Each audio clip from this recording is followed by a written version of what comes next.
Commander Sarah Chen stood in the docking bay of Kepler 442b station and watched the metal doors slide open with a soft hiss.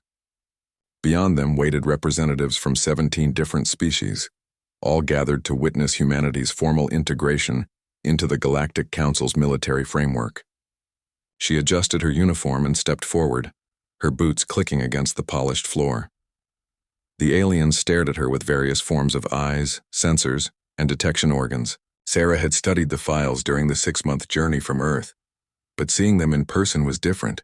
The Vrex resembled massive praying mantises, their chitinous bodies gleaming under the station's lights. The Lumerians looked like walking crystal formations, their bodies refracting light into rainbow patterns. The depths were aquatic beings floating in containment suits filled with murky water. Dozens of other species filled the chamber, each one stranger than the last. Ambassador Trell stepped forward from the Vrex delegation. His translator device made clicking sounds before producing words in English. Commander Chen, welcome to Kepler 442b. We are honored to receive humanity into our shared defense network. Sarah nodded and extended her hand, then remembered most species did not share this gesture. She pulled it back awkwardly. Thank you, Ambassador. We're eager to begin cooperation. Trell's mandibles twitched in what the cultural database said was amusement. Yes, about that. The Council has requested a presentation of your military capabilities, standard procedure for new member species. Of course, Sarah said. What would you like to see? Combat simulations? Weapons demonstrations? A crystalline being stepped forward. High Warrior Crystallis spoke through vibrations that the translators picked up. We wish to understand your training protocols, how you prepare your warriors for combat.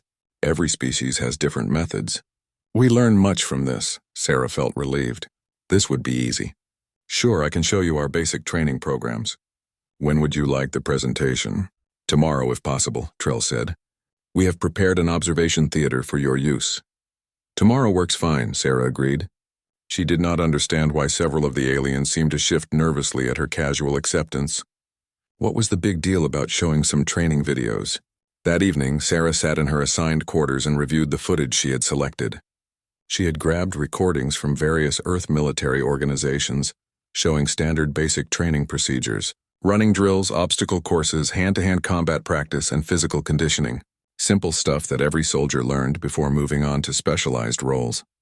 Her communication console beeped.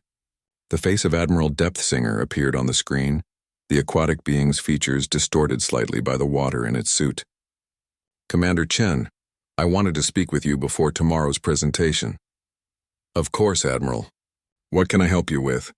I have been studying human history, Depthsinger said, its voice carrying a gurgling quality through the translator. Your species originates from what we classify as a Category 12 death world. The highest rating in our system, Sarah shrugged. Earth has its challenges, sure, but humans adapt. That's what we do. Yes, that is what concerns many of us. Depthsinger paused. Commander, please understand that most Council species evolved on worlds much gentler than yours. What you consider normal may be quite shocking to us. It's just basic training footage, Sarah said, confused by the warning. Nothing too intense. I made sure to pick the standard programs, not the elite special forces stuff. Depthsinger's large eyes blinked slowly behind the transparent material of its suit. I see. Well, I look forward to learning about human methods. Good evening, Commander. The screen went dark. Sarah sat back in her chair, frowning.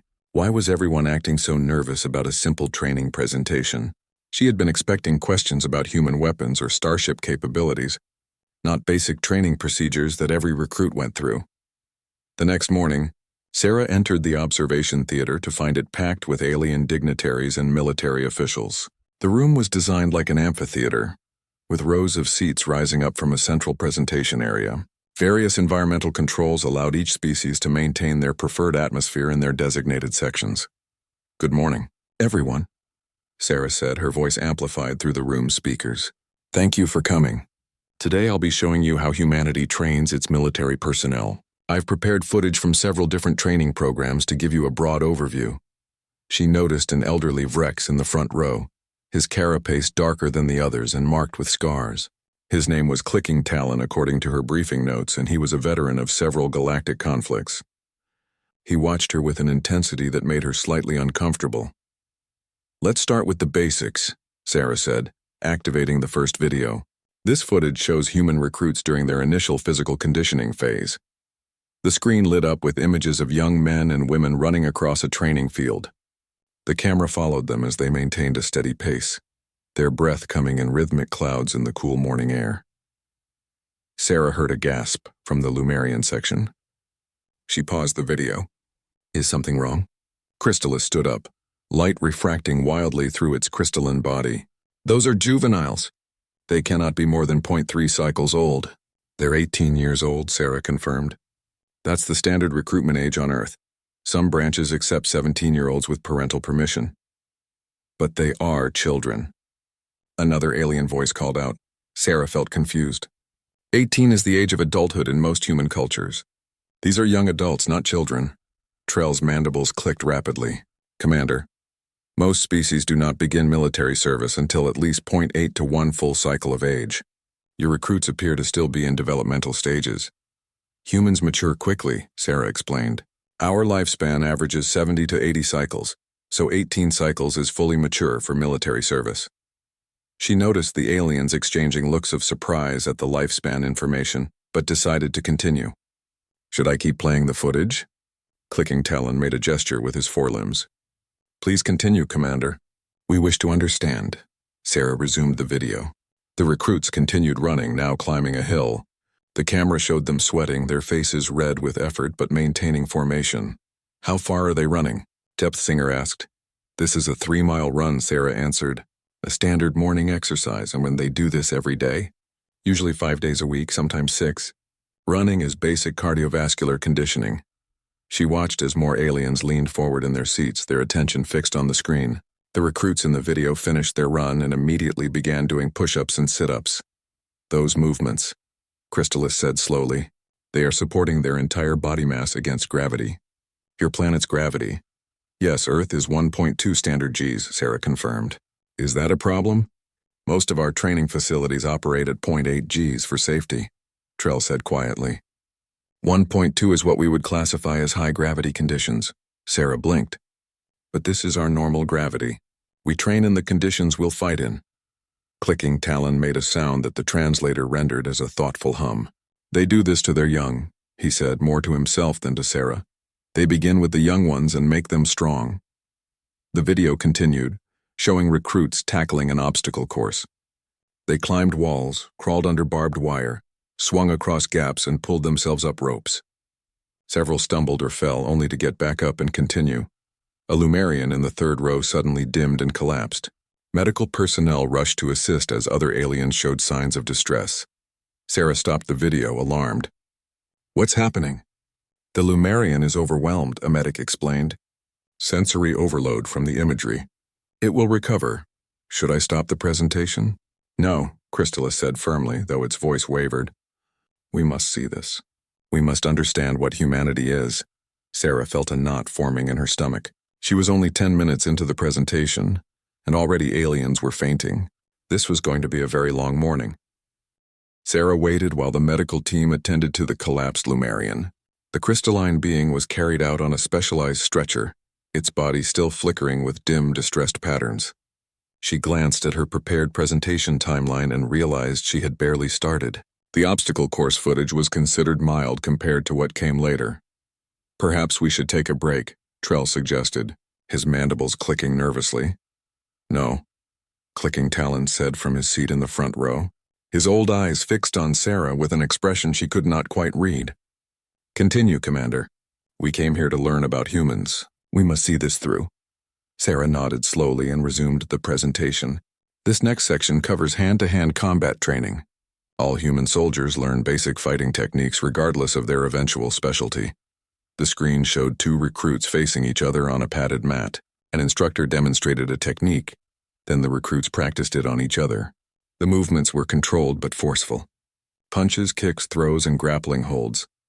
"They are striking each other," someone in the audience said, voice filled with disbelief.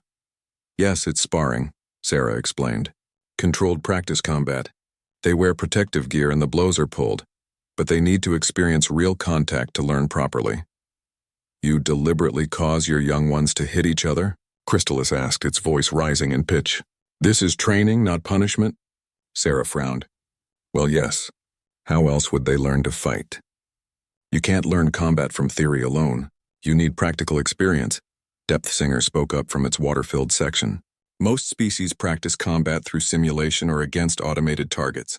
Physical contact between trainees is considered unnecessarily dangerous. But simulations don't prepare you for the real thing, Sarah protested.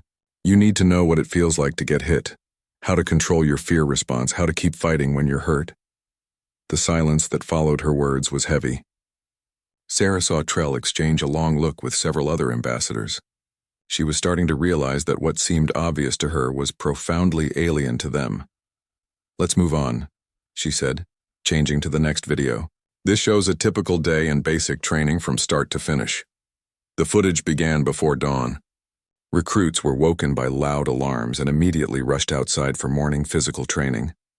The camera followed them through the 3-mile run, then calisthenics, then breakfast, then classroom instruction, then weapons training, then more physical exercise, then combat drills, then equipment maintenance, and finally evening formation before bed. How long is their day? Someone asked. About 16 hours of scheduled activities, Sarah answered, plus 8 hours for sleep, though they don't always get the full 8 hours depending on the training schedule. 16 hours, Depth Singer repeated slowly. Every day? For the duration of basic training, yes. It's usually 8 to 12 weeks depending on the branch of service. A small alien that resembled a fox with 6 legs stood up from its seat. Commander Chen, I must ask. What you are showing us is actual military training, correct? Not footage of warfare or punishment details? Sarah felt her patience beginning to fray. Yes, this is standard basic training. Every soldier goes through this or something very similar. This is how we prepare people for military service. But the difficulty level, the fox alien continued. The physical demands, the sleep deprivation, the constant stress. On my world, such conditions would only be found in actual combat situations. To deliberately create them for training purposes seems extreme. Earth is an extreme world, Sarah said simply. We train people to handle extreme conditions because that's what they'll face. Better to struggle in training than fail when it matters. She advanced to the next video, which showed recruits training in various environmental conditions. Desert footage showed them marching through sand in full gear under a blazing sun. Arctic footage showed them building shelters in deep snow with wind howling around them. Jungle footage showed them navigating through dense vegetation and oppressive humidity. Your planet has all of these environments? Chrysalis asked weakly. Earth has remarkable environmental diversity, Sarah confirmed. Deserts, tundra, jungles, mountains, swamps, forests, grasslands. Temperatures range from -40 degrees to +50 degrees Celsius in inhabited areas. Soldiers need to be able to operate anywhere. And you train them in all these conditions? We train them in multiple environments, yes. A soldier might need to deploy anywhere on Earth or on colony worlds with similar conditions. They need to know how to survive and fight in different climates. The next video showed water training. Recruits jumped into a pool in full uniform and equipment. The camera captured their struggles to stay afloat, to swim while wearing heavy boots and carrying rifles, to tread water for extended periods. Admiral Depth Singer made a sound of distress. That is drowning practice. You are deliberately putting them at risk of drowning. It's called drown-proofing, Sarah explained. They're learning to be comfortable in water even in difficult conditions. Instructors are right there to pull them out if there's any real danger.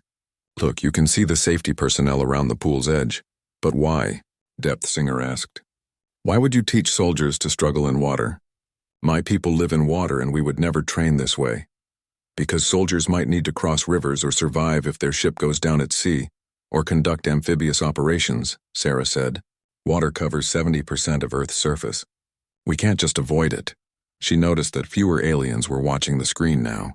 Many had turned away, unable or unwilling to continue viewing.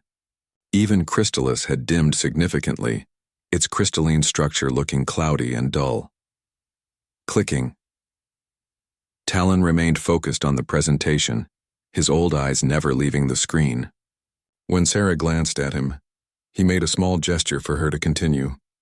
The next section showed night training exercises. Recruits navigated obstacle courses in complete darkness. conducted mock battles with only starlight for illumination, and practiced moving silently through forests at night. They train when they cannot see? Someone asked. They train with reduced visibility, yes. Night vision equipment helps, but they need to be able to operate in darkness. Enemy forces don't stop fighting when the sun goes down. Most galactic conflicts are conducted during optimal visibility conditions, Trell said quietly. Darkness is considered too dangerous for combat operations. We would withdraw and wait for daylight. Sarah stared at him. What if the enemy attacks at night?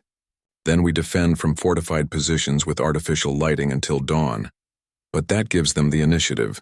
They choose when and where to attack, and you just react? It is safer, Trell said, but he sounded uncertain. Sarah pulled up another video, this one showing recruits during a field exercise. They had been awake for over 30 hours, marching with heavy packs, conducting simulated combat operations, all while instructors created various problems and scenarios for them to solve. Sleep deprivation training, Sarah explained. Soldiers need to be able to function when they're exhausted. In real operations, you can't always sleep when you're tired. The mission continues. A new voice spoke up from the back of the theater. Commander, may I ask a question? Of course. What happens to recruits who cannot complete this training? Who cannot meet these standards? Sarah considered the question. They either try again, or they're assigned to different roles that better suit their abilities. Some people wash out of basic training. Not everyone is cut out for military service. And those who fail, they are not punished? Punished. No. Why would they be punished? Military service is voluntary in most human nations. If someone can't handle it or decides it's not for them, they go home. No shame in that. She could see the confusion on many alien faces. They seemed to struggle with the concept that humans would voluntarily subject themselves to such harsh conditions. And that failure resulted in simply going home rather than punishment. Let me show you one more thing, Sarah said, pulling up a final video for this section. This is footage from a civilian athletic event called an obstacle course race. People do this for fun. The screen showed thousands of humans running through mud, climbing walls, crawling under barbed wire, and jumping over fire. They were laughing, cheering each other on, celebrating when they finished. Many wore costumes or funny outfits. It was clearly recreational. The observation theater erupted in confused chatter.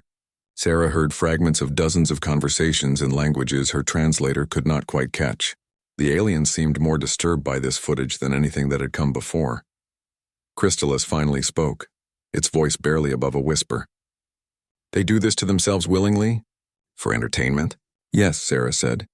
Humans enjoy physical challenges. We like testing ourselves, pushing our limits. It's fun. Fun, Crystallis repeated, as if the word made no sense at all. Clicking Talon stood up from his seat. His movement silenced the chatter. Commander Chen, I think we need to take a recess. The council members need time to process what we have seen. Sarah nodded, relieved. Of course. How long would you like? 2 hours, the old Vrex said. And Commander, when we return, I would like you to explain something to us. The 2-hour break felt longer than it was. Sarah spent the time in a small conference room adjacent to the observation theater, reviewing her notes and trying to understand where the disconnect was happening. What seemed normal to her was clearly shocking to the assembled aliens. She needed to find a way to explain human military culture that would make sense to species who had evolved on gentler worlds. When she returned to the theater, she found it less crowded than before. Several species had chosen not to return, their representatives citing health concerns or cultural incompatibility with the material. Those who remained looked grim but determined. Clicking Talon sat in his usual front row position, and Sarah noticed that Admiral Depthsinger had moved closer to the front as well. Thank you for returning, Sarah began. Before I continue with more training footage, I want to address the question Clicking Talon asked. Why do humans train the way we do? She pulled up a new display, this one showing a slowly rotating image of Earth from space. The blue and green planet looked peaceful from this distance, beautiful even. This is Earth, she said, Category 12 Deathworld, but let me tell you what that really means. She zoomed in on different regions as she spoke. Earth has weather systems that can level cities. Hurricanes, tornadoes, tsunamis, earthquakes, volcanic eruptions. We have temperature extremes that can kill an unprotected human in minutes. We have thousands of species of predators, from microscopic parasites to animals weighing several tons that see humans as prey. The display shifted to show various Earth creatures: lions, bears, sharks, crocodiles, venomous snakes and spiders, wolves, and many others.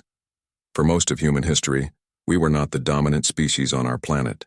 We were prey animals who survived through intelligence, endurance, and cooperation. We learned to hunt the hunters. We learned to outlast anything that chased us. We learned that the only way to survive was to be tougher than everything trying to kill us. Trell's mandibles clicked thoughtfully. But you are dominant now. You have technology. Why maintain such harsh training? Because our history taught us a lesson we'll never forget, Sarah said. Complacency kills. The moment you think you're safe is the moment you're most vulnerable. She pulled up historical footage, carefully selected to make her point without being too graphic. This is from Earth's 20th century. We had two massive global wars. Millions died. The nations that survived were the ones that could mobilize quickly, that had trained their people to be ready, that understood warfare. The aliens watched footage of soldiers training during World War II, the Korean War, Vietnam, and later conflicts. Sarah narrated each clip, explaining the context. These wars taught us that training has to be hard because war is harder. Every shortcut in training, every skill we don't teach, every challenge we don't prepare for. Those things cost lives when real combat begins. She switched to a different video.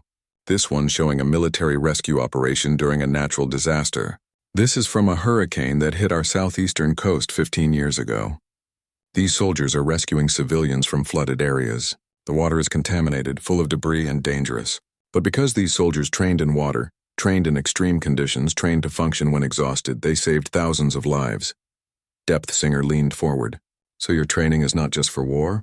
No, Sarah confirmed. Military personnel respond to natural disasters, conduct search and rescue, provide humanitarian aid, and perform many non-combat roles. The physical and mental toughness we build in training applies to all of it. We train people to be ready for anything. She took a breath and continued. Now let me show you some of our specialized training programs. Remember, what you saw earlier was basic training that everyone goes through. These next sections are for specific roles. The first video showed underwater demolition training. Divers in full gear worked at depths that made several aliens gasp. They practiced with explosives, cut through obstacles, and conducted long-duration dives. These are combat divers, Sarah explained. They train for underwater operations in any condition.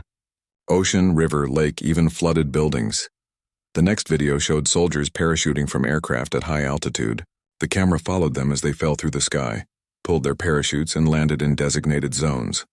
Airborne training. Soldiers learned to jump from aircraft and conduct operations behind enemy lines or in areas with no other access. Mountain warfare footage came next. Soldiers scaled cliffs, crossed glaciers, and operated in thin air at high altitudes. Mountain troops train in extreme elevation and cold weather. Some of these exercises take place above 4,000 meters where the air is thin. Sarah watched the aliens carefully. They were clearly disturbed, but she noticed something else too. Depth Singer was taking extensive notes. Clicking Talon watched with an analytical expression. Even Chrysalis, despite its obvious distress, had not looked away. This next section may be difficult to watch, Sarah warned. This is survival training. The footage showed soldiers dropped into wilderness areas with minimal equipment. They built shelters from natural materials, started fires without matches, found and purified water, hunted or trapped small animals for food.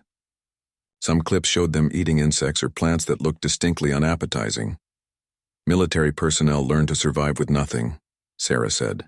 If they're shot down or separated from their unit, they need to stay alive until rescue. So we teach them how. A small mammalian alien in the third row made a distressed sound. They eat living creatures raw? Usually they cook them, but yes, they learn to hunt and eat what's available. Humans are omnivores. We can digest a wide variety of food sources. The next section showed resistance training. Soldiers practiced being captured, interrogated, and confined in small spaces. The footage was carefully edited to avoid showing anything too harsh, but the message was clear. What is this? Chrysalis demanded. Why are you imprisoning your own people? It's training to resist if captured by enemies, Sarah explained. We teach soldiers how to withstand interrogation, how to maintain their mental strength if taken prisoner, how to survive captivity. It's based on real experiences of prisoners of war throughout our history. You simulate being captured, being questioned by enemies? Yes, because if it happens for real, we want our people to be prepared. We want them to know they can survive it. The silence in the theater was profound. Sarah could feel the weight of their stares, the incomprehension mixed with growing horror at what human training entailed. She pulled up another video, this one showing soldiers training with gas masks in a chamber filled with tear gas. This is chemical exposure training. Soldiers learn to trust their protective equipment by experiencing what happens without it, then putting it on and experiencing the difference. You expose them to poison? Trell asked weakly. Tear gas is not lethal, just extremely unpleasant. It teaches them to control panic, to remember their training even when experiencing pain and fear. Because in real combat, if chemical weapons are used, they need to act correctly the first time. Admiral Depthsinger spoke up, its voice thoughtful despite the gurgling quality of its translator. Commander, I am beginning to understand something. Your species does not train for optimal conditions. You train for the worst possible scenarios. Exactly, Sarah confirmed. We train for when everything goes wrong. When you're tired, hungry, scared, hurt, and still need to complete the mission. When your equipment fails. When you're outnumbered. When the situation looks hopeless. That's when training matters most. She pulled up one final video for this section. It showed a combat medic training program, where soldiers learn to treat injuries under simulated combat conditions. The footage included realistic wound simulation, soldiers applying tourniquets while being yelled at by instructors, practicing emergency procedures while running or crawling. Medical training happens under stress, Sarah explained, because real casualties happen during combat, not in clean, quiet hospitals. Medics need to be able to save lives while bullets are flying and everything is chaos. Clicking Talon stood slowly. His old carapace creaked as he moved. Commander Chen, may I share an observation? Of course. I have fought in 3 galactic conflicts. I have seen many species at war. I have trained warriors from a dozen different worlds. He paused, his mandibles clicking slowly. What you call basic training is more intense than the actual combat I have experienced in 70 cycles of military service. The theater erupted in chatter. Sarah waited for it to die down before responding. I don't think that's a criticism of your combat experience, Clicking Talon.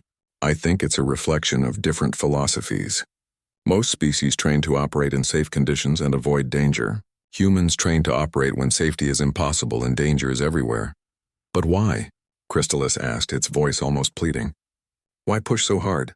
Why make it so difficult? Sarah thought carefully about her answer. Because easy training produces soldiers who break under hard conditions. Because if we train people to expect safety, they'll panic when things get dangerous. Because our history is full of examples where the better trained force won even when outnumbered. And most importantly, because we owe it to our soldiers to prepare them properly. Hard training saves lives in real operations. Sarah spent the evening in her quarters, unable to shake the feeling that something fundamental had shifted during the presentation. She had simply shown them standard training procedures. Yet the aliens had reacted as if she had revealed some terrible secret about humanity. She reviewed the cultural briefings again, trying to understand the gap between human and alien perspectives on military preparation. Her console beeped. It was a message from Clicking Talon requesting a private meeting. Sarah accepted and waited as the old Vrex entered her quarters. He moved slowly, his ancient carapace showing wear from decades of service. Commander Chen, thank you for seeing me, he said, settling into a chair designed for his species. I wanted to speak with you before tomorrow's session. Of course. What's on your mind? Today you showed us your basic training. Tomorrow you will show us more. But I need you to understand something first. He leaned forward. Most council species have never experienced real warfare the way humans have. We have conflicts, yes. Border disputes, resource competition, occasional battles. But nothing like what I saw in your historical footage. Sarah nodded slowly. I've been reading about galactic conflicts. They seem more limited in scope than Earth's wars. Because we are afraid, Clicking Talon said bluntly. We know war is terrible. We avoid it when possible. We limit it when it is not. The idea of total war, of complete mobilization, of fighting until one side is destroyed, this is nightmare fuel for most species. But humans have experienced that, multiple times. Yes, and it shaped how you think about preparation. The old Vrex's mandibles clicked softly. Commander, tomorrow when you show us more training, I need you to help the others understand something. Humans do not train this hard because you are violent. You train this hard because you are terrified of being unprepared. Sarah felt something click into place. You get it, I am old. I have seen enough war to understand fear. Your training is born from fear of failure, fear of losing, fear of watching your people die because you did not prepare them well enough. He stood to leave. Help them understand this tomorrow. Show them not just what you do, but why it matters. After he left, Sarah sat in thought for a long time. Then she began restructuring her presentation for the next day. When the observation theater filled the following morning, Sarah noticed the crowd was different. Some species who had left yesterday had returned. Others had sent different representatives, including several who her briefing notes identified as military historians and strategic analysts. "Good morning," Sarah began. "Yesterday I showed you our training methods. Today I want to show you why those methods exist. I want to tell you some stories." The lights dimmed and a new image appeared on the screen. It showed a memorial wall covered in names. This is from the Vietnam War on Earth over 70 years ago. There are over 58,000 names on this wall. Each one is a human soldier who died in that conflict. This wall exists in our capital city as a reminder of the cost of war. She let the image sink in, then continued. During this war, soldiers were sometimes sent into combat with inadequate training. The pressure to get troops into the field quickly meant training was rushed. And people died because they did not know what to do when things went wrong. The next image showed a different memorial. This is from World War II, over 400,000 names. One of the lessons we learned from this war was that specialized training saves lives. Paratroopers who trained extensively in airborne operations had better survival rates than those with minimal training. Soldiers who knew how to move under fire lived longer than those who did not. Chrysalis spoke up, its voice subdued compared to yesterday. "You memorialize every death?" "We try to remember them all, yes. Because forgetting would dishonor their sacrifice and make us more likely to repeat the mistakes that led to their deaths." Sarah pulled up footage of a modern training exercise, but this time she narrated it differently. "This is cold weather training. We do this because 73 soldiers died from hypothermia during the Korean War, when their units were not prepared for extreme cold. We learned that soldiers need to know how to recognize and prevent cold injuries, how to operate equipment in freezing temperatures, how to survive when heating fails." The pattern continued. For each training method she had shown yesterday, she now explained the historical reason it existed. Water survival training exists because ships sink and aircraft crash into oceans. Soldiers have drowned because they panicked in water or did not know how to stay afloat with equipment. Combat first aid training exists because medics cannot reach everyone immediately. Soldiers need to be able to treat themselves and their teammates until help arrives. Land navigation training exists because communication equipment fails or gets jammed. Soldiers need to be able to find their way using maps and terrain features. Physical conditioning exists because combat is exhausting. Battles can last for hours or days. Soldiers who are not in excellent physical condition become liabilities to their units. Admiral Depthsinger interrupted. "Commander, you are saying that every aspect of your training comes from actual failures? From people who died?" "Yes, military doctrine is often written in blood. We learn what works and what does not through terrible experience, and then we make sure future soldiers do not have to learn those lessons the same way." She brought up a new series of videos, these showing more recent training developments. This is stress inoculation training. Soldiers experience simulated combat with realistic sound, smoke, and scenarios. We do this because psychological collapse in combat is a real risk. Soldiers who have never experienced chaos, noise, and confusion are more likely to freeze or panic when it happens for real. The footage showed soldiers navigating through a complex scenario with explosions, shouting, and simulated casualties. The stress on their faces was evident, but they continued to function and complete their objectives. "This looks like actual combat," Trell observed. "That's the point. The more realistic the training, the less shocking real combat becomes. The soldier's brain has already experienced something similar, so it does not completely shut down from sensory overload." Clicking Talons spoke from his usual position. "You are training them to function when their natural survival instincts are screaming at them to run or hide." "Yes. Because running or hiding gets you killed in combat. Controlled action, following training, working with your unit, these things improve your chances of survival." Sarah pulled up her next segment, which showed leadership training. Junior officers and non-commissioned officers were put through scenarios where they had to make decisions under pressure, often with incomplete information and no good options. Leadership training teaches decision-making under stress. Because in combat, Leaders have to make choices that affect other people's lives. Hesitation can be as deadly as a wrong decision. So we practice making hard choices in training environments where mistakes are not fatal. The scenarios were challenging. Leaders had to prioritize objectives, allocate limited resources, adapt to changing situations, and accept responsibility for outcomes. The stress was visible on their faces. These are young humans making these decisions, Depth Singer noted. Some appear barely past juvenile age. Leadership can fall to anyone in combat, Sarah explained. If senior leaders are killed or incapacitated, junior personnel need to be ready to step up. We cannot predict who will need to lead, so we train everyone to be capable of it. She moved to a new section showing teamwork exercises. Small units conducted operations that required precise coordination, communication, and trust. Human military training emphasizes teamwork because individuals cannot survive alone. We train units to function as cohesive groups, to cover each other's weaknesses, to trust each other completely. This bonding is essential to combat effectiveness. The footage showed soldiers literally trusting their lives to their teammates. From belaying each other during climbing exercises to covering each other during tactical movements. Crystalis dimmed thoughtfully. You are creating artificial family units, bonds beyond normal social connections. That's a good way to describe it. Military units become like families. That bond is what makes soldiers willing to risk themselves for each other. It is what makes them continue fighting when logic says to give up. Sarah took a breath and pulled up her final segment, the one she had been building toward. Now I want to show you something different. This is not military training. This is why military training has to be so demanding. The screen showed footage of various human activities. Construction workers building skyscrapers, firefighters entering burning buildings, deep-sea oil rig operators working in storms, search and rescue teams climbing mountains in blizzards, emergency room medical staff during mass casualty events. This is what we call civilian life on Earth. Normal people doing dangerous jobs because those jobs need to be done. Notice the conditions they work in. The heights, the temperatures, the physical demands, the stress. She let the footage play for several minutes, showing the reality of life on a Category 12 death world. Earth is not a safe place. It has never been a safe place.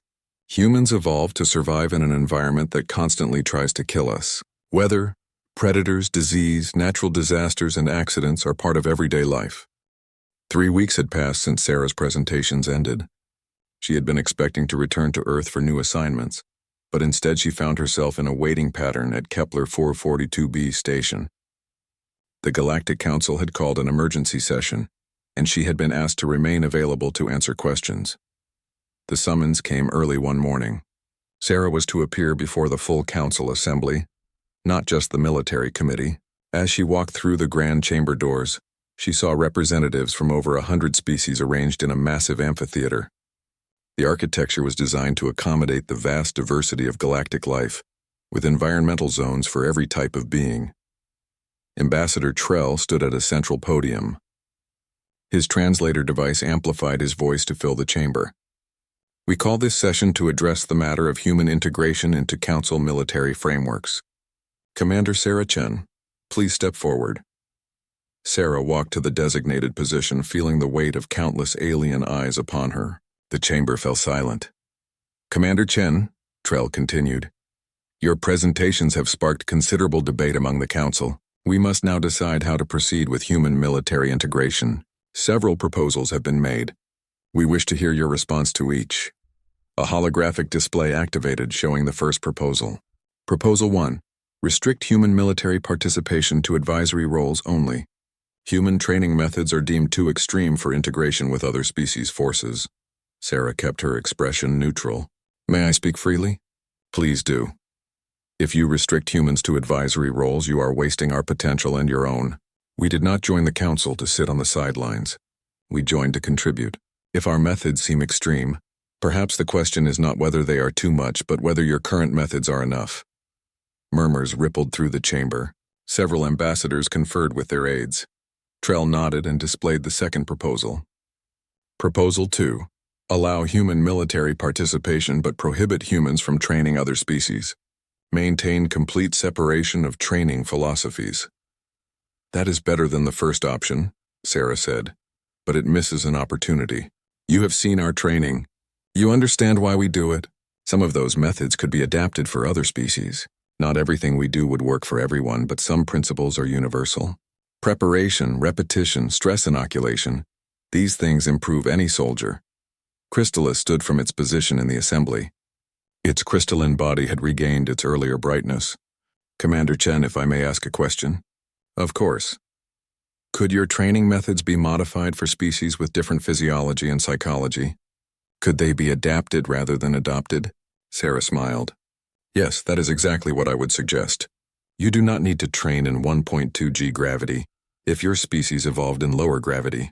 You do not need to do 3-mile runs if your species is not built for endurance. But the principle of physical conditioning can be scaled to any species.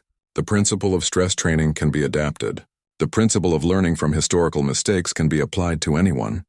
Admiral Depthsinger's voice carried across the chamber. Commander, would humans be willing to work with other species to develop modified training programs? To share your knowledge while respecting our differences? That is what I would prefer, Sarah said. We did not come here to force our ways on others. We came to work together. If you want to learn from us, we are happy to teach. If you want to adapt our methods for your own needs, we will help. If you want to show us your methods and teach us new things, we are eager to learn. Clicking Talon rose from his seat slowly. The old Vrex commanded respect simply by standing, his scarred carapace testament to his experience. Council members, I wish to speak on this matter. Trell gestured for him to continue. The council recognizes Clicking Talon, veteran of the Vrex Defense Forces. I have watched Commander Chen's presentations multiple times, Clicking Talon said, his voice steady. I have studied the historical context.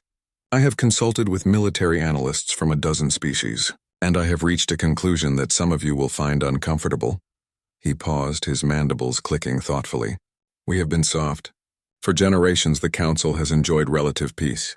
Our conflicts have been limited. Our training has become comfortable. We train in optimal conditions and hope we never face suboptimal ones. We avoid danger in training because we hope to avoid danger in reality. The chamber stirred uneasily. But hope is not a strategy. Clicking Talon continued. The humans understand this. They hope for peace but prepare for war. They hope for optimal conditions but train for disasters. They hope their soldiers never need the skills they learn, but they make sure those skills are ingrained anyway. He turned to face Sarah directly. Commander Chen, I have a question.